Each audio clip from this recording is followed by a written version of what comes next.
You don't want to put your son or daughter on an AAU team just to watch everybody else play. I made a lot of mistakes with my firstborn son in basketball.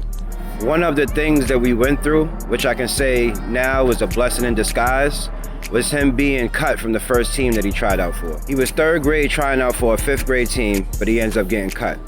Best thing that could have happened. We end up taking that as motivation for him to make the team the next year. If he would have made that team in third grade, I would have had to spend the whole season watching him be on the bench. Now in third grade, my son was pretty good, but going up against fifth graders, they were just bigger, stronger, and faster than he was at the time. I've watched parents experience this, and it's not fun. It's not fun having to pay $700, $800 tuition to watch your son or daughter be on the bench watching everybody else play. Make your child a priority before the AAU team. From my experience, my son getting cut from that team and then us going back to the drawing board, working on his skills, developing his craft, it was a much more fun and fulfilling experience to watch him be the star of the team and, to film his games and to watch him dribbling through his legs and doing moves, and I could put it on social media and it's getting views. That was way more fulfilling to me than watching him struggle and suffer and lose his confidence being on the bench.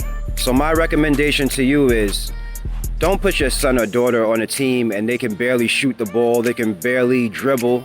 Basketball becomes fun when you have the basic fundamental skills of dribbling, passing, and shooting. I've been there, and it's not fun watching your kid having to sit on the bench, barely get any playing time, and you're spending all this money, hotel fees, sneakers, haircuts, food, tournament entry fee, gas, car rentals, going on these tournaments and traveling with an AAU team. It's not worth it when your son or daughter is not playing, not in my opinion. Yeah, you might get team practice, but that's not enough to rely on to enhance your skills. You might have practice twice a week for an hour and a half, maybe 2 hours if you're lucky. That's not enough time for you to develop your skills. When you're on a team, the focus is on the team, not on developing the skills that you need as an individual. So I know as basketball fans, we want to see our son or daughter on a team. I understand, I've been there. It's a much more fulfilling experience to watch your son or daughter play when their skills are developed, when they're fundamentally sound. There are developmental programs out here. There's personal training, there's basketball camp, there's clinics. There's a whole bunch of videos on YouTube.